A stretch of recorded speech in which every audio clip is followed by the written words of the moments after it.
Hey y'all, it's January the 28th, 2016, and you might have just seen uploaded a video,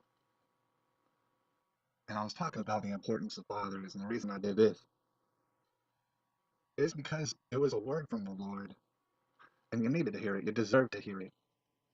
All right, that's why I brought it to you. That being in mind, I know a number of ladies might wind up seeing my videos,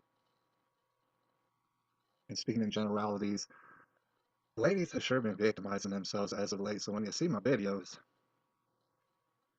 I don't want you to think that when I talk about fatherhood, that I'm negating the importance of motherhood, right, as pertaining to a child's development, right? I'm simply speaking from experience of what I've seen, what I've gone ahead and uh, gathered from the belly of the beast as it pertains to the breaking up of families and the disturbance from a child's development, all right? I want to talk about things in a simple way, which all right, let's break it down simply. What I'm suggesting to you now, feel free to comment, is that a child, in order to grow up and to be a tool of righteousness, it needs two things. One of those would be a mother. Another one of those would be a father. Now, there's people out there, and they make a good point when they say, what about the children who have ain't fit fathers, deadbeat fathers, abusive fathers? What about them? I mean, should they be made to submit to their abusive fathers? No, that's not how it works. No, that's not good. Some of y'all might be saying, well, what about if that child has a deadbeat mother, runs around, doesn't look after the child, confuses them with all sort of lies? Should that child be made to submit to the mother? And the thing is, no, I don't think so. I mean, in my opinion. But see, what that child has to do, be led to do at that point, is to quite literally find another mother, or perhaps find another father. All right, get rid of the first one. Go seek a better one. And when I say a better one, I mean one who knows Jesus. That would be a good idea.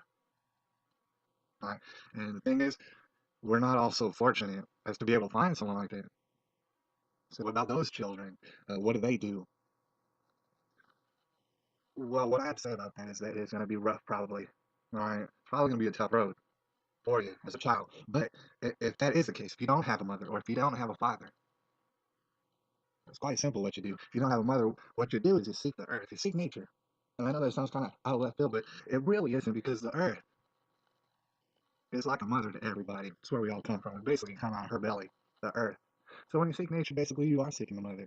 Right? And when you learn the mother's ways and why she does what she does, you'll learn to abide by her rules. Right? You'll learn to play by her game. And you find that your life probably just be simple enough. It'll be getting real simple, real delightful once you find nature.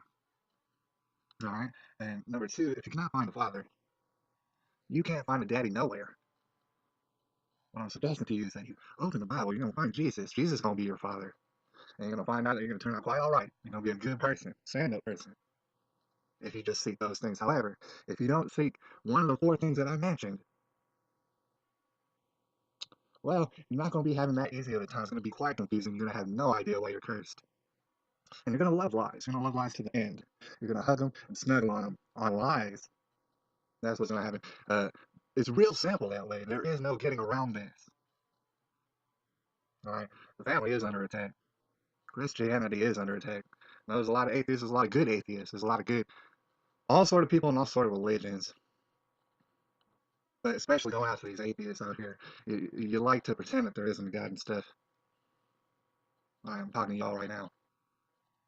You like to pretend that there isn't.